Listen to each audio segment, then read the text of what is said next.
Caitlin Yoakum.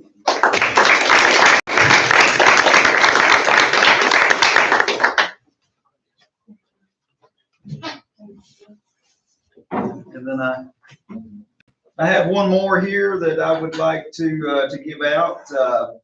So this person exemplifies excellence in health science education with unwavering dedication. She prepares her students to become the next generation of healthcare professionals.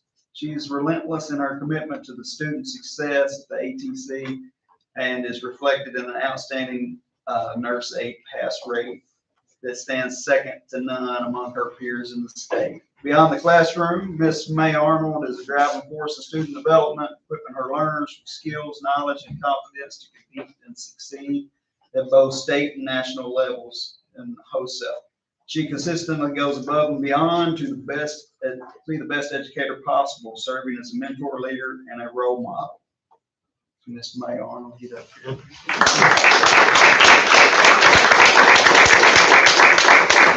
Miss Arnold at the Bourbon Chase, serving with her students, blood drives. She does a whole lot for the county and for these kids. And Miss Arnold, we appreciate you. And I know she's going to kill me tomorrow at lunch, so I didn't tell her about this. But thank you very much, Miss Arnold.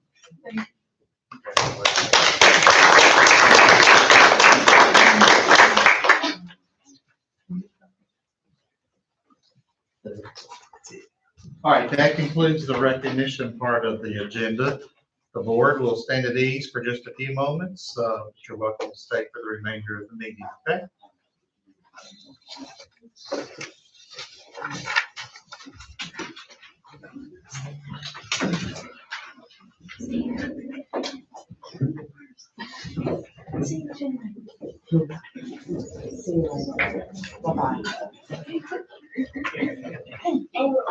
Next on our agenda is our Gear Up presentation, Julie Lair and Rebecca Garcia. We are Lincoln County Gear Up, and I'm going to let all my colleagues introduce themselves real quick. I'm Brittany Parsons. I'm the college and career navigator. One of them. Sorry. I'm Rebecca Renner. I'm the other college and career navigator. I'm Rebecca Garcia, academic interventionist. I'm Julie Lair, one of the academic interventionists. We also want to welcome Lindsay Baldwin, who is one of our program directors from Gear Up. So Gear Up is a federal grant that we've been blessed to receive, and it funds our salaries, and it also provides $50,000 each year that we, with administrative help, get to budget to target students at Lincoln County High School and Lincoln County Middle School. Students that are in the 8th, 9th, and 10th grade are our focus. And so we created a presentation that highlights some of the things that Gear Up has provided for our school, and it also allows our students to share some of their experiences and their parents. So we're going to let you enjoy the presentation, and then if you have any questions afterwards, please ask. But thank you for letting us share.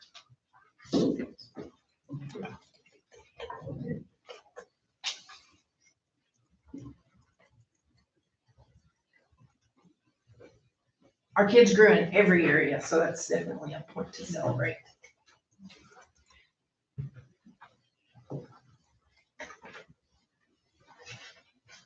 Lincoln, how has Gear Up helped you to make academic improvements in math this year? Gear Up helped me a lot with math. I never struggled with math until I got to high school, and I goaled myself to keep on my A's like the whole high school years. And Gear Up's really helped me accomplish that with math especially. And see, how has Gear Up helped you be motivated as you think about graduating from high school? Gear Up has given me the confidence to get through all advanced classes. Secondly, how has Gear Up helped you make academic improvements this year? Gear Up has helped me with my math by being more confident in myself and my work. With the theory one-on-one, having someone run through all the motions with me helps me learn my best. Shayla, how has Gear Up helped you to make improvements in your math performance this year? I can come in here and have one-on-one tutoring, which helps improve my math grade from what it was to what it is now. And I have a place to get all my missing work and go obviously to go to school. Gear Up helps you make academic improvements in English and math? Through one-on-one nutrition and accountability, set classes there.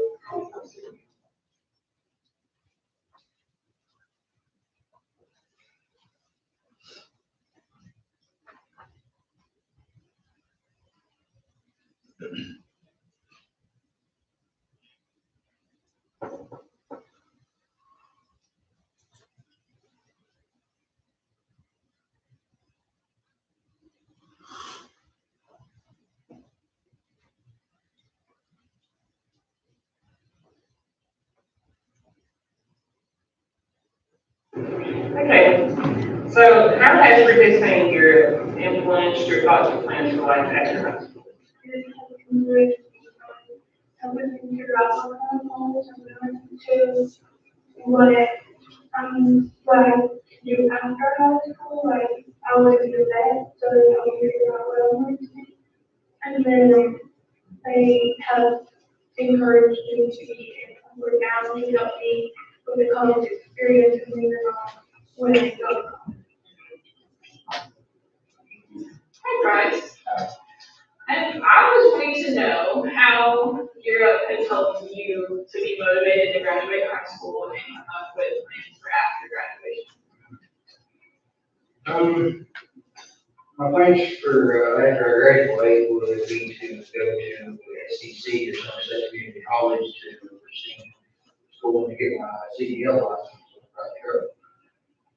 You guys really help motivate me in many ways, help me with all of this work, this assignments, keep it in check, keep me graded up, and I really appreciate that, and I appreciate what y'all do, and I hope y'all continue. Thank you, Julian. So, you tell me, how has participating in Gear Up influenced your thoughts or plans for life after high school? So Gear Up has really helped me with that. During the summer, Gear Up has organized a trip to Asbury University. And seeing their econ program really helped me reassure, what I want to do in the future. That not only that, but we've had conversations about the future, and it's really helped me figure out what steps I need to take to reach my goal. How was Gear Up help you prepare for after high school? It has allowed me to go to more schools and have more options when I graduate and go to college.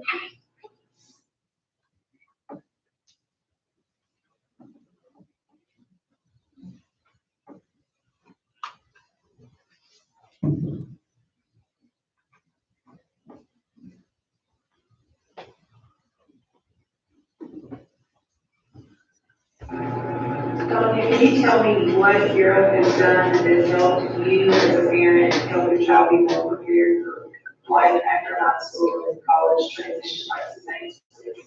I think as a parent, and I'm also a district employee, so I kind of see both sides, it's given my son more resources that he can use, not only things that have benefited him while he's in school, but also out of school, because he's been able to pull some resources and things that were made for him, just his needs and areas that he was supposed to work on, especially for the ACT.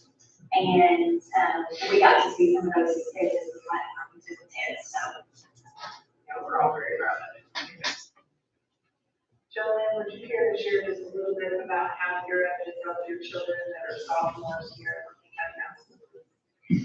Gear Up has been a really great program for both of my kids. My daughter, she's more college bound and she wants to go to college, and so she's been able to go on college tours with you all and do things like that.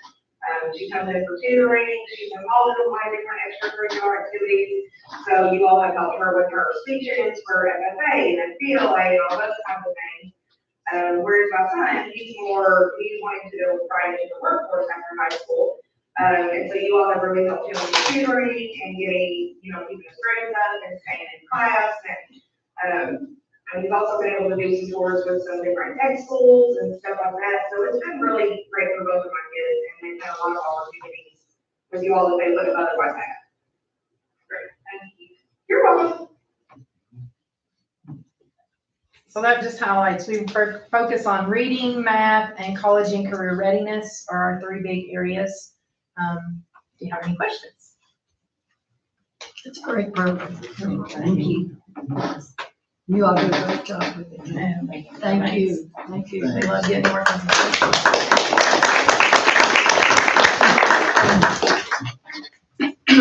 We'll now move into our action items, 5A.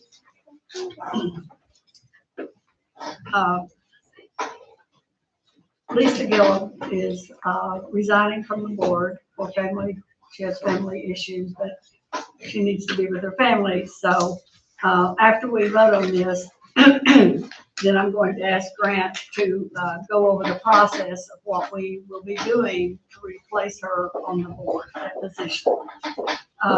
Do I hear a motion to accept Lisa Gillum's letter of resignation from the board? I'll make a motion. Tyler first. Jen second. Vote. Philip. Yes. Jen. Yes. Tyler. Yes. And with much regret, I vote yes as well. So your next action item is going to be to start the process under your board policy and KRS 160.190, where a few years ago, the General Assembly put it back in local Board of Education's hands to fill vacancies on the board. That statute requires, it gives you a 60-day deadline. Colleen and I both counted, and I didn't even have to take my shoes off to get to the date. I believe it's July 7th is your 60-day deadline. Within the first 30 days, you have to advertise in the newspaper that the vacancy exists. And I think you all put that on your website as well. I think that's also required. And social media, whatever you want to do to get the word out.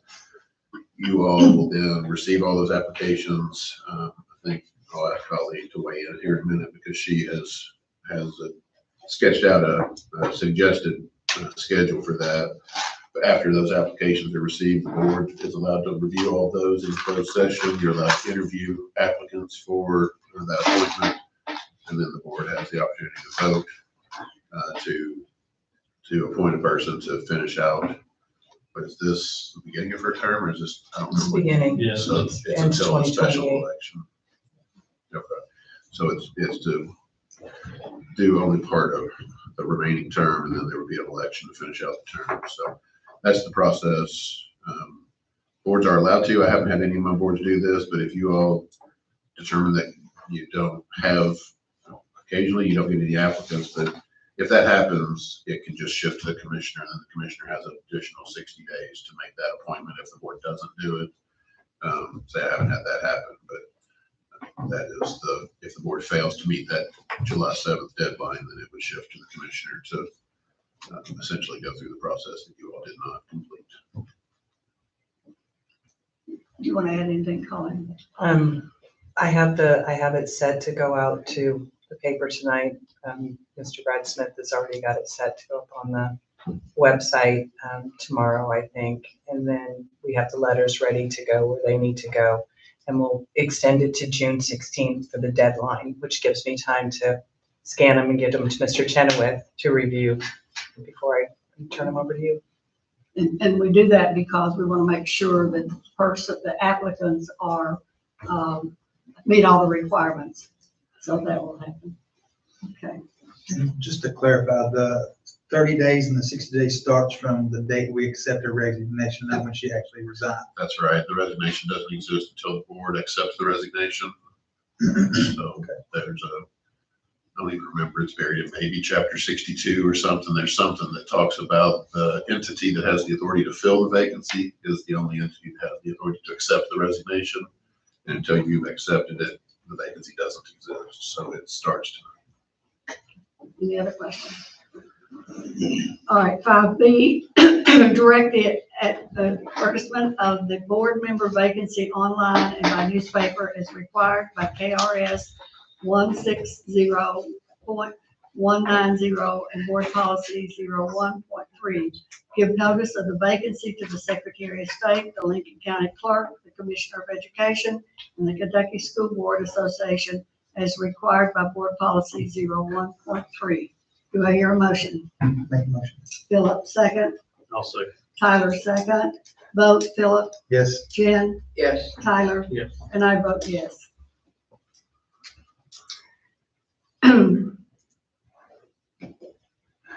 wait a minute, what is, the numbers. The letters got Yeah, 5C. Threw me there for a minute. Bids for Lincoln County High School renovation, I think it's Jason's going to present that. I'll come up here and look official this time. Okay. Yes, we took bids on Tuesday for the renovation work to start at the high school.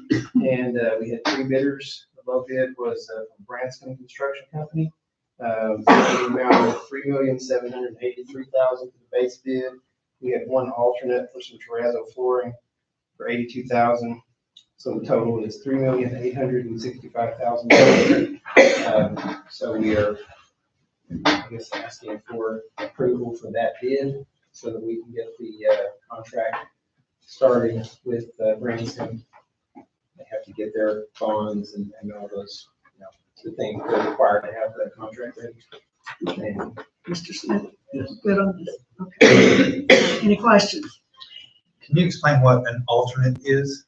Like an alternate is basically so you set something aside in the bid so that you can see what that price is so that you can decide whether to accept that or not after the bid has been taken. Because it may be something that, if you're not, you're concerned about what the budget is, if it's, might go over that budget with that item, you can set it aside and see if you still have the money. Or you just want to know what that specific thing costs, whether you want to still do it based on that cost. It's just a way to isolate that in a bid environment so you can decide whether you still want to do that item. Like that alternate would be if we wanted, that alternate could be the windows at the high school. It could be anything. It could be anything if we chose Yes. to see what it would be separate costs from that. Yes. It's just kind of, it's the kind of the one way you have to sort of make decisions after a bid, whether to take a piece of work or not. Everything else is tied up in the base bid. It's like looking at the option packages on vehicle. You have your base vehicle model, Yeah. and it's do I want the leather seats and the sunroof, or do I want the entertainment system, He knows. towing package? He's got it figured. And that does allow you to compare things between different vendors, because you might look at a low bid and then realize, well, this one's actually charging us double for the terrazzo. If we remove the terrazzo out of these bids, this other one is a low bid. We can save a lot of money.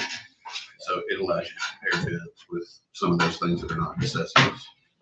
And that is the flooring straight down. From the front door back to the cafeteria. So it's the main corridor. All ties Yeah, together. it's not the classroom corridor, it's just straight down that corridor there. And who gets this? Is this our option or their option? It's your option. You have to accept that part of the bid now for us to direct the contractor and write their contract to include it. So like in this example, the base bid is VCT. So we pulled this out that way you can see if you want your main entrance to be spruced up a little bit more, that additional cost is what it would be if you choose to accept it. If you don't, there'll still be flooring there, it just wouldn't be terrazzo. Yeah. That's the easiest way to look at it. That makes sense. Any other questions? Good job, Mr. Merritt. Thank you, sir. Explained that quite well. And this is much needed at the high school. Do I hear a motion to approve the bid from Branscombe Construction for the Lincoln County High School renovation support? No, wait a minute, I'm in the wrong one, excuse me. Direct. Oh, I'm in the wrong. No, you're right. That's what it said, sports field improvement. Approve the bid from Branscombe Construction for the Lincoln County High School renovation sports field bid package number 1, project for base bid plus 1 alternate in the amount of $3,865,000. Do I hear a motion? Motion. Jen, I'll second. Tyler, second. Philip? Yes. Jen? Yes. Tyler? Yes. And I vote yes. Thank you. And one reason it's confusing is because there'll be a second bid package, it'll be the exterior work that's coming up. Hopefully that'll be here. We're working on it now. Okay, good. Yes. 5D agreements for roof repairs. This is also part of our plans to use our legislative money. Part of that was a new roof for Waynesburg Elementary. to save a little money on this, I pulled it out of the package, this package, instead of putting it all together. And we're working directly with Insulated Roofing, who's an approved state vendor, and they also have their own architect. So this is a no-cost contract architect, or a contract to use their architect to do that repair job. Any questions? They're gonna do it for free. Well, they're getting paid to do the The job, but they have their own architect. architect. If we didn't use them, we would use, We gotta get their number. trust me, it's not free. But the cost of actually their design team to do, to work with them, is no cost to us. We just need to enter this, to have them on file with KDE to move forward, just because of the size of this project. I think it's 395, I mean, it's up there, to do that whole roof. So we have to have an architect on hand, and they have their own, so it just helps. They've had roof issues down there for a while. Absolutely, it's much needed. Is Mr. Wheeler here? Oh, yeah. He'll be able to take a swimming pool out. He's got his Mayday swimming pool up all year long. Put the umbrellas down. Yeah. No, it's much needed project. That's one thing we actually, as you all know, already did the Highland roof. We had some success with fixing those leaks too. It was a lot smaller project, but this same group did it, so I feel confident in using them too. And I want to give Jason credit. It was actually part of his idea to detach this from this overall scope of work to give us a little savings too. So thank you, Jason. I know this is probably sneak peeking ahead, but are we planning on using these same guys for the middle school roof issues that is in one of the other? So it's a different issue. They are going to be we're doing some repair work at the high school too as part of this. And they're going to be doing it. It's in his scope of work. It's a small fix. And we've actually had them look at some stuff for Mr. Todd at the tech center. We're not to that point yet, but we've got, if you all have ever been over there, you've seen there's some issues there.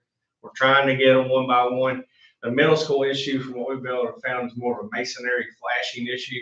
And we have actually already been working with a group out of Indiana on that. We've had some success with it, but it's just troubleshooting and keep moving and trying to find where it's coming from.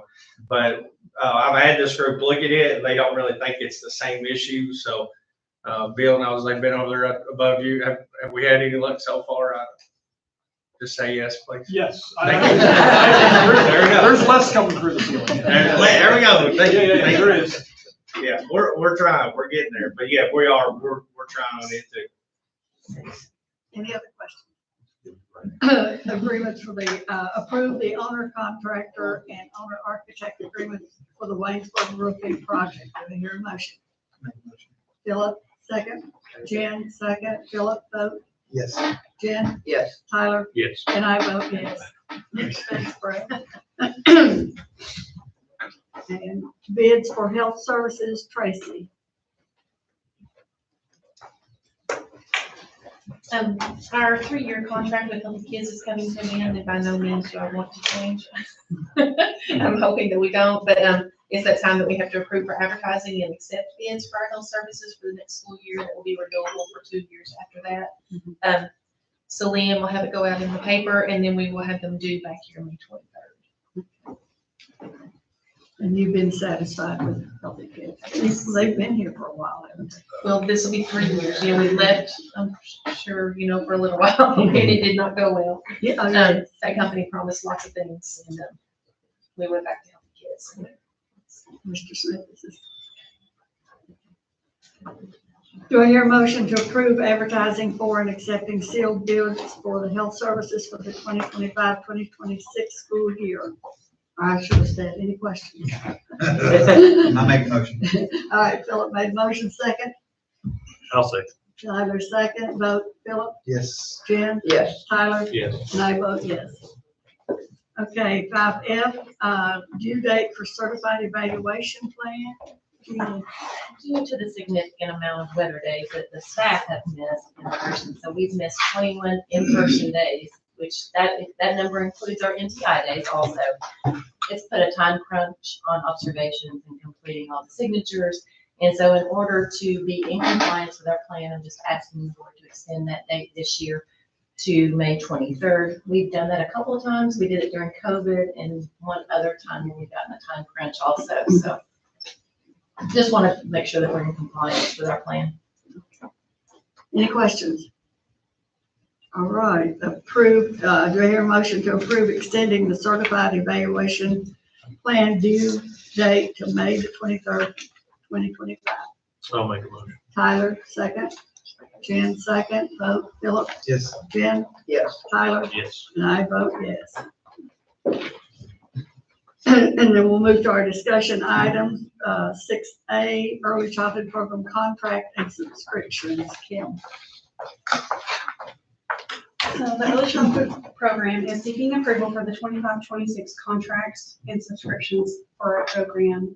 According to Head Start Performance Standards 1302.401, that refers to the program assisting families to meet the health needs of their students. The Performance Standard 1302.33 requires the program to complete screeners and assessments. And the Performance Standard 1302.101 and 1302.102 requires data collection. And then the standard 1302.92 discusses training and professional development support. So we're seeking approval for the medical services, the contracted staff, the data collection and child assessment subscriptions, and dental office support. And those funds will be from Head Start and Early Head Start funds. She's provided you the list, provided us the list. Any And when the questions? contracts are on the, I submitted those, yeah. Any questions? You don't have any heartaches with anything that you've already got. Everything's great. You know, things been going well. Couldn't be any happier. It could be cheaper, but. That would make you happier, wouldn't it? Who's negotiating these contracts for? Because I heard the tech department has some good negotiators. With these companies, you don't Keith's get still any here. Keith knows what I'm negotiation. talking about. They've got some good negotiators down there. With these companies, you don't negotiate. Is that right? You're happy to get them. I'll take your word for it. Any questions? Any discussion? Thanks, Kim. All right, revised procedure 6B, revised procedure 07.1 AP.2. Kathy? Yes, we just need to upgrade our civil rights grievance policy and procedures and our school nutrition program, part of our review. Any questions? Okay. And 6C, revised procedure 07.2 AP.11. Yes, this is a medical statement that we worked with Jamie Waddell, our health coordinator in the county. It's for allergies, special dietary meals. We just kind of updated our form and we just want to put that in our procedures. Any questions? I do want to put a kind of a good note. We got a summer reading program on our summer food starters program. So Sanford Elementary applied for the scale read, which will be able to share all the books throughout the whole county. All right, so that's good. Yes, Thank you. 6D, continuous clinical education agreement, Jeannie. Well, I think UK and Mr. Chenoweth are in agreement in the language finally. This has been going back and forth since maybe February, but I'm just asking the board to approve the continuous clinical education agreement with the University of Kentucky so that their students can provide so that we can provide educational experience opportunities for them in our schools. Our speech paths, our OTs, PTs, things like that. Any questions? Thanks, Jeannie.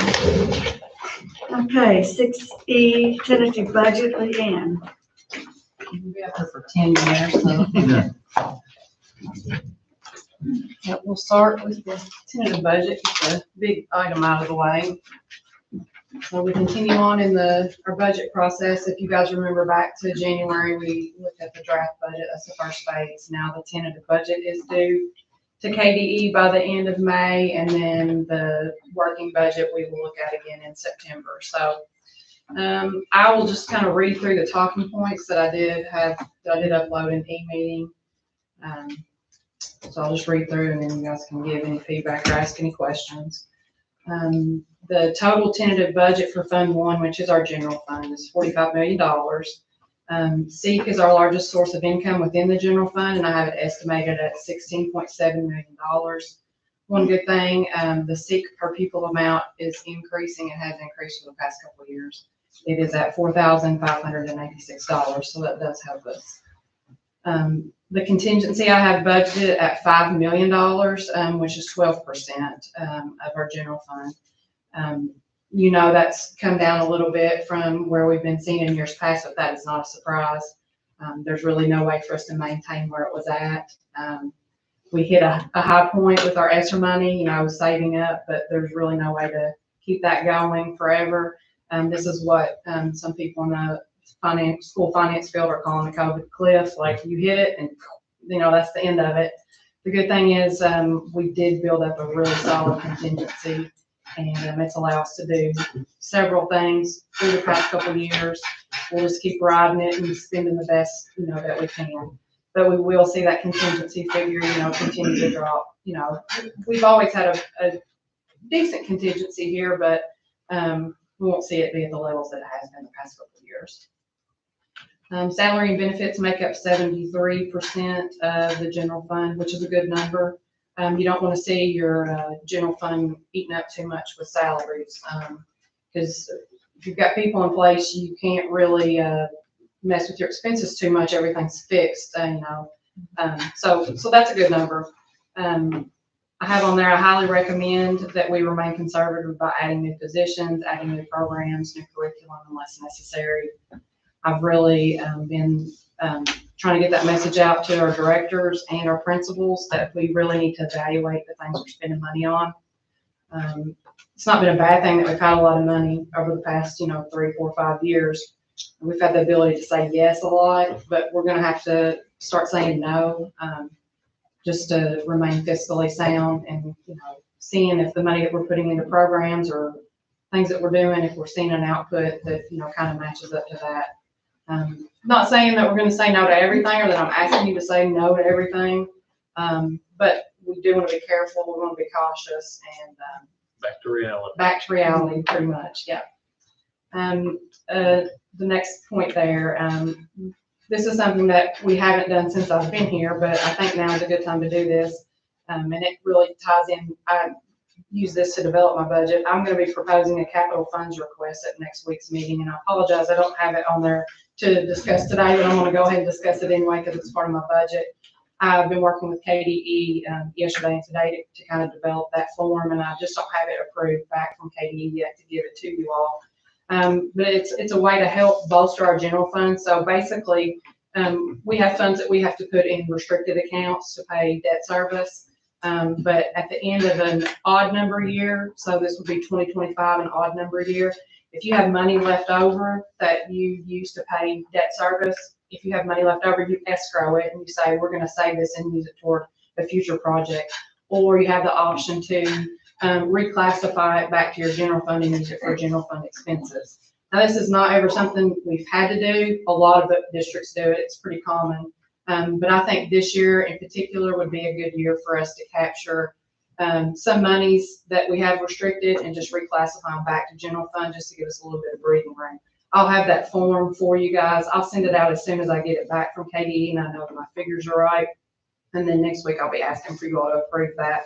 But I have that built in this budget at this time. And if you're curious about whether that might impact our bonding capacity by using some of that debt money, it does not impact our bonding capacity at all. I made sure to touch base with RSA, with Lincoln, and he agreed that this would probably be a good time to make this move and that it would not have any impact on the bonding capacity going forward. So that's a little side note, and I'll have that form for you to approve next week. So my next bullet there, I got a lot going on down here, but I'm just trying to be very clear.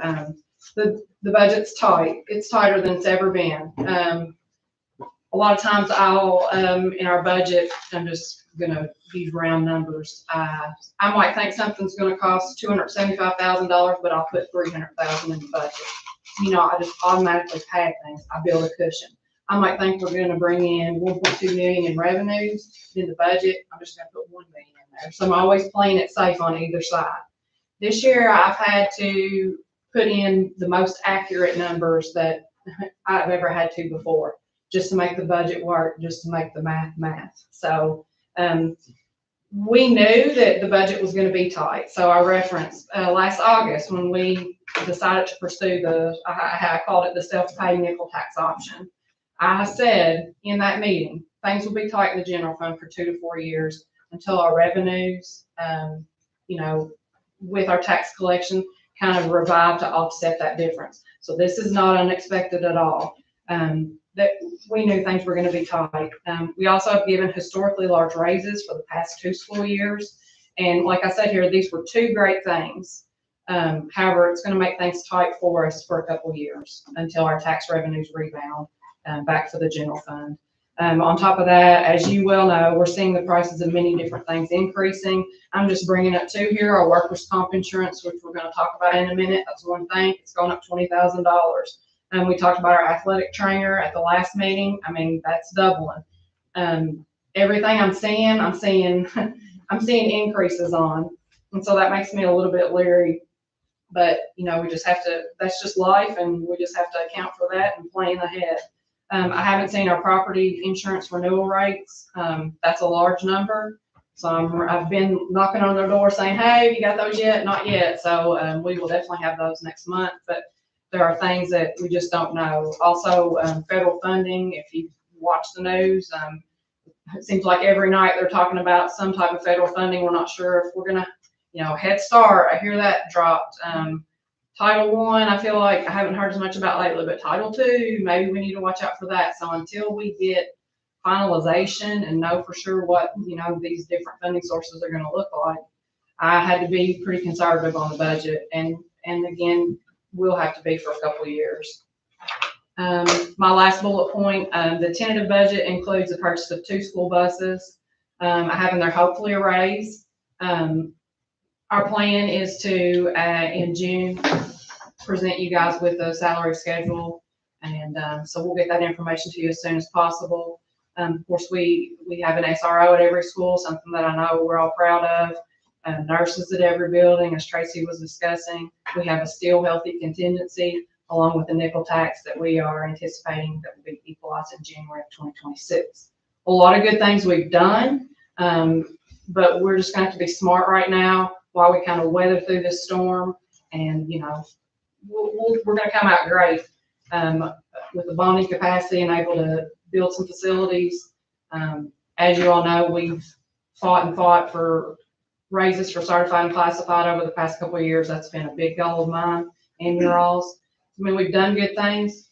We just have to be smart going forward. So there's a breakdown on the general fund, the revenues and the expenses. You guys are, of course, free to reach out, ask me any questions, anything like that. Shoot me an email. I'll run your report and send it back to you. Any questions right now? Is there a target number for that salary and benefit? Is there, is it 73% what you say is good? Is there, when you go to training, is there a percentage they tell you this is where you? I always feel like below 80% is good, but I mean, do you agree? I see you all on your heads. Below 80% is where we've always been since I've been here. As we got a bigger contingency, our general fund got bigger. So in the past couple of years, our salary has been as low as like 63% of our general fund, just because we had so much money. But of course, as we're spending that out, it's coming back to reality. But I mean, I think 73% is a very reasonable number for our general fund. I've seen those as bad as 85, 87, 88, where your discretionary spending is 12% of your budget, 30% of your budget. It's pretty tight. When you have salaries, you're locked in. Like, this is how you're spending your money. If you've got contracts for people, you have to pay that. You don't have money to do anything else. So I think 73 is a good number. Gives us flexibility.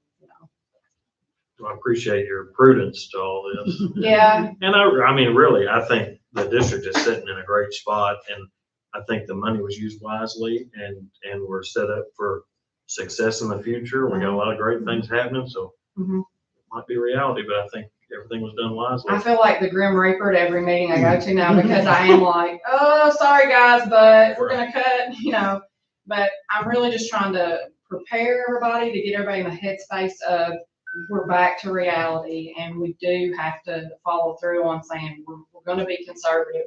We can't just create new positions left and right. We just have to be smart about what we do and look at the big picture. I got a quick question. Sure. Two of them tied together. Okay. You said the debt service accounts that were restricted. Uh-huh. Can you just explain that real quick? And then, did you say that the money that you're gonna requesting back from that was already included in this budget? Did I hear that correctly? Yeah. Okay. So like I said, I'm working with KDE to determine the amount that we are going to be requesting back. So I kind of put a moderate number in my budget, and we'll probably leave it there. And if we get more than that back, then that'll just be a little bit of a cushion. I can sleep a little better each night. So with and I have it typed up to get you all next week, and I should have probably brought it and to go over with you. But so we have two debt service accounts. So one's capital outlay, and that's basically $100 per student that we get every year. So it's roughly $300,000. And so we get that money from the state every year, and we use it to make our debt payments. And so that would be like principal and interest payments on our bonds that we have. Then we have another account, and that is where tax money that we collect goes into. So there's a nickel tax that every school district has. And when we collect the money, when I get a check from the sheriff's office, almost all that gets deposited into the general fund. But there's an amount that I have to restrict and put into this other account that we use for, renovations and new buildings and debt service payments. So when we decided to do the nickel tax back in August, we said we were going to pay it. So I had to move an extra $824,000 from general fund over to that account, and it becomes restricted. And so that's when the state will match the equalization and give us about that much in there too each year.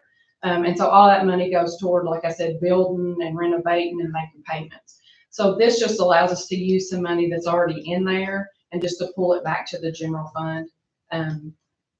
It's called a capital funds request. And like I said, I've seen in my office maybe a folder where we did one in this district once upon a time. It's not something real common that we've done here, but it's very common for districts across the state. And we approved House Bill 678 a couple of years here, which basically kind of cuts KDE out of having to approve one thing, was having to approve these capital requests. And while I'm having KDE review it, they don't actually have to approve it. There used to be a lot more formality tied to it, but now really you guys just have to approve it. And then basically I'm just unrestricting money that we already have. So instead of it sitting there, for us, we have more than enough to make our debt service payments right now. We can just move that back to the general fund and take advantage of that. It's just kind of another tool that districts can use. We haven't used it before, but it's not really a big deal. I think it's a pretty common thing. Any other questions? Okay. Moving on, CKEC renewal. Yeah, so I think it was last year we decided to go with CKEC and KEDC. So I've got both of those to discuss. So CKEC would be Central Kentucky Educational Cooperative, I guess. And it is $7,110.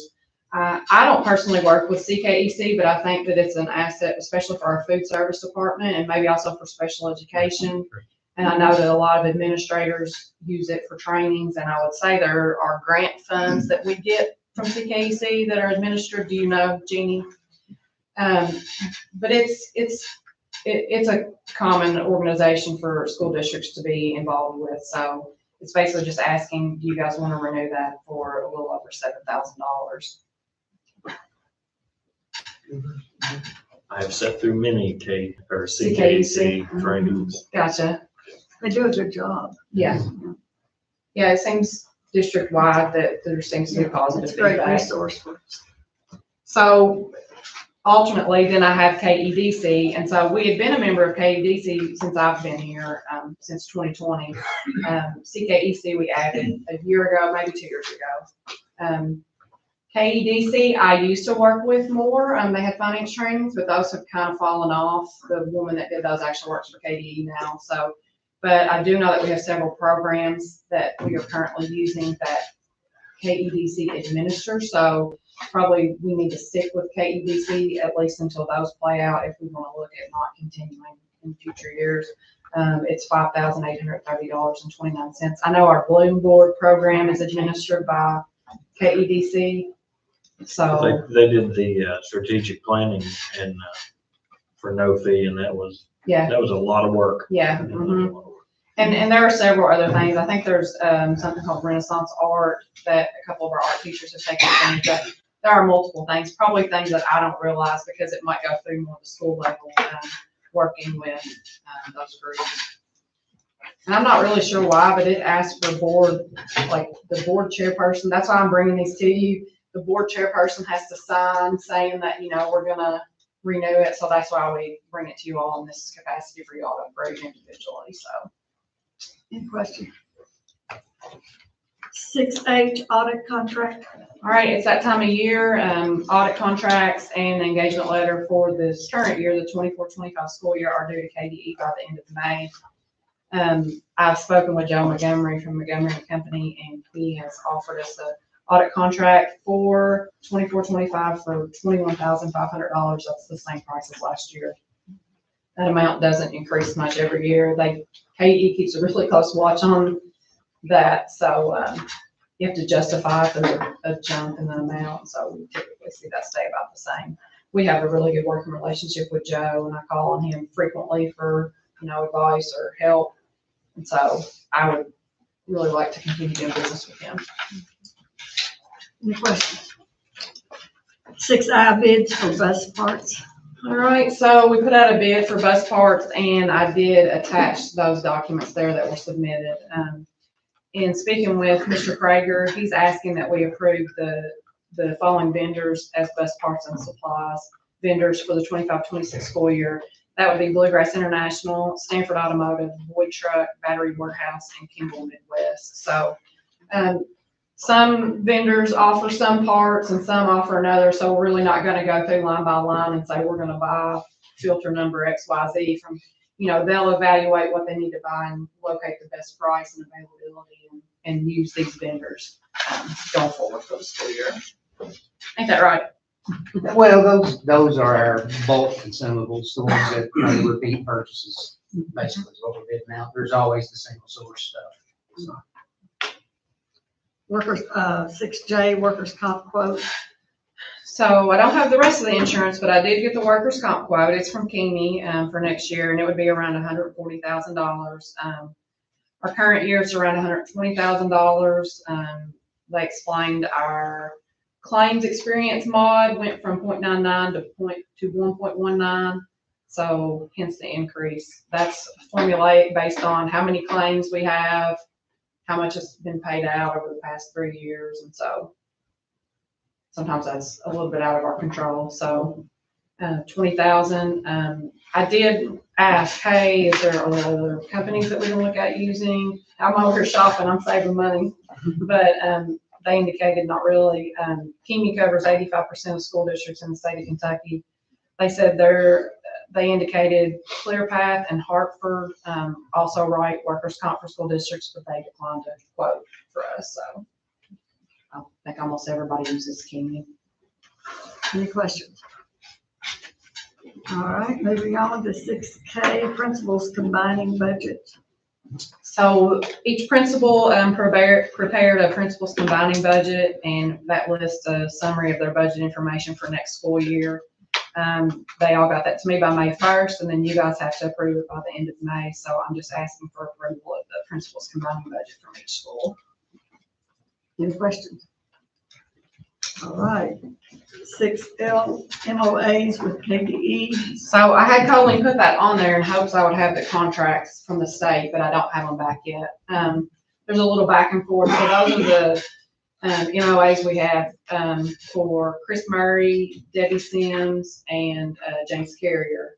And so the process starts by them asking me to provide salary information and benefits numbers, and then they work up a contract and send it back for us to approve, but I just don't have them back yet.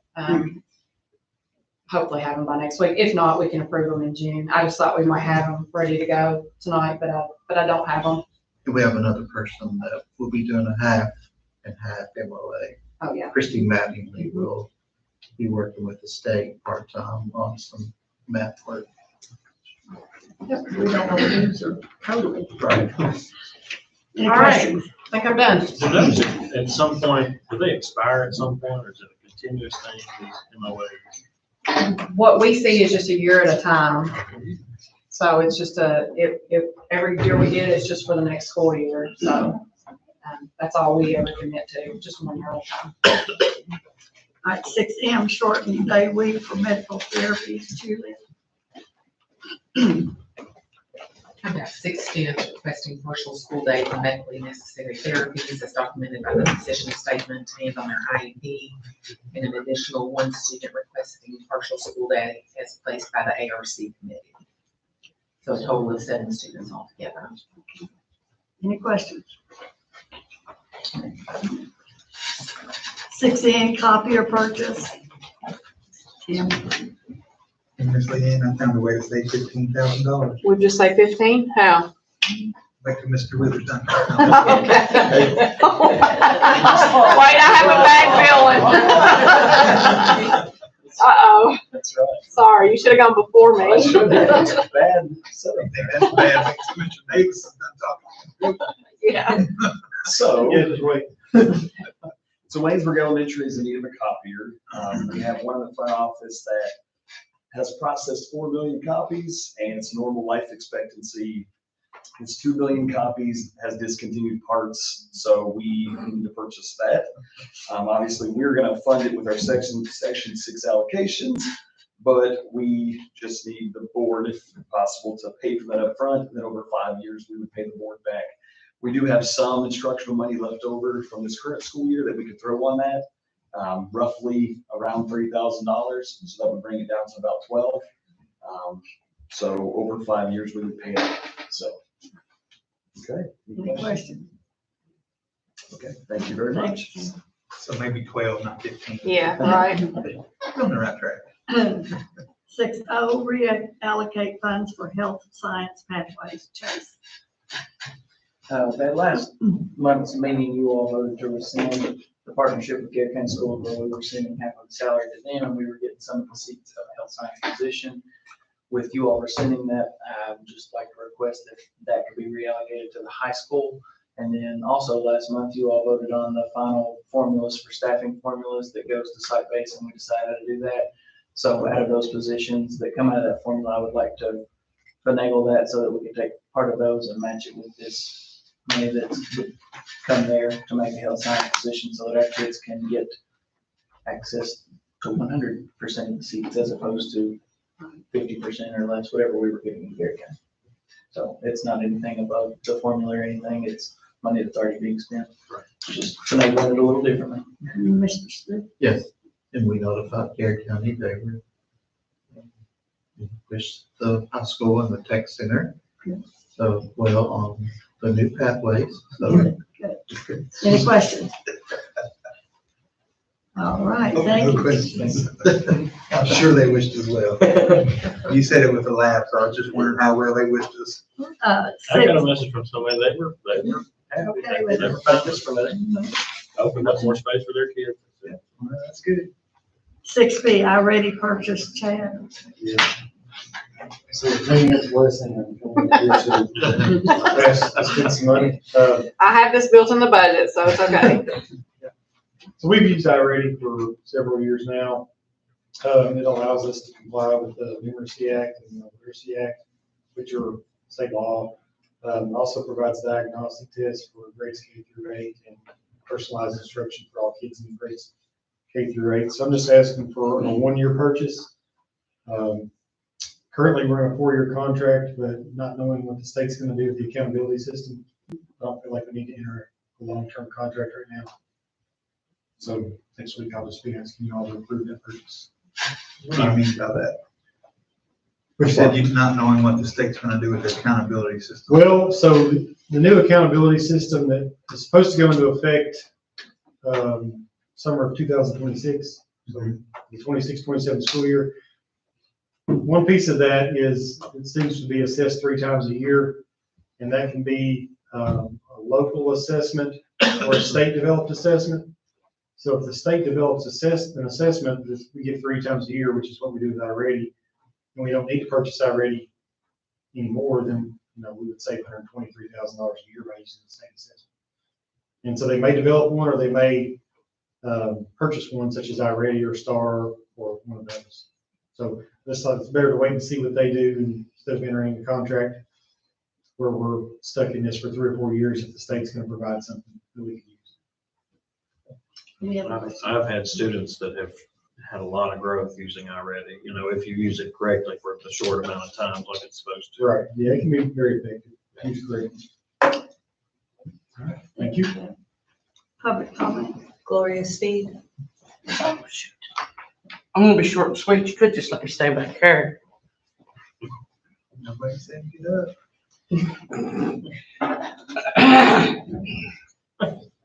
You gonna read all that stuff to me, or we're good? You know the rules. My name's Gloria Sneed. Budget time, I always like to say. Before Leanne was hired here, my then magistrate contacted me. I wasn't on the board then, but I'd done a lot of speaking at the public meetings. And he contacted me and he said, do everything you can to keep that board from hiring Leanne Smith. He said the physical court needs her.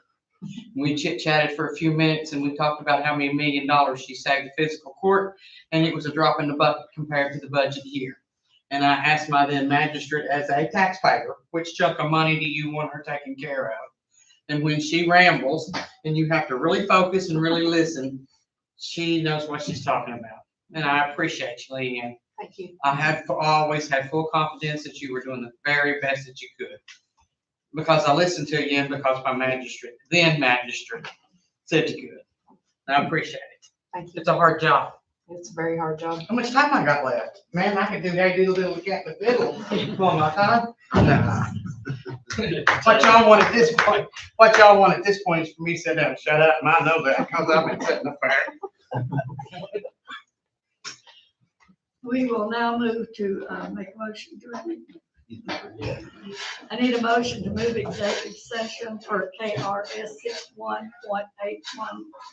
61.8101K meetings which federal or state law specifically requires to be conducted in privacy, and KRS 61.8101B deliberations on the future acquisition or sale of real property. Do I hear a motion? So moved. Second.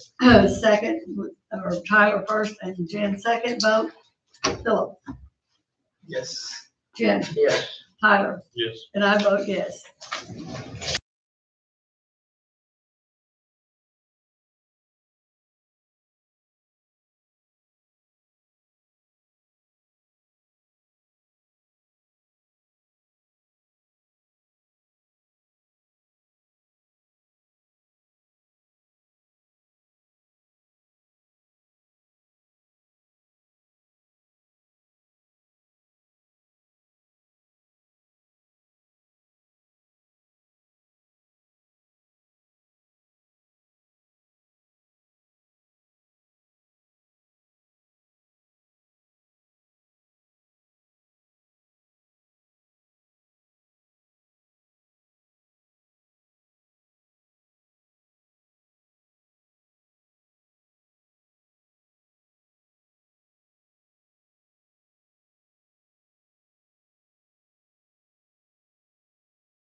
We are now returned to the open session to report on the superintendent evaluation and possible action on executive session discussions. We gave Bruce an overall rating of 3.4. We commended him on the progress that he has made in this past year, and a lot of goals were met. We are asking him to continue to work on goal 3 and to also work on goal 6. Anyone else? Do I hear a motion to adjourn? Jen? Second, Philip vote? Yes. Jen? Yes. Tyler? Yes. And I vote yes.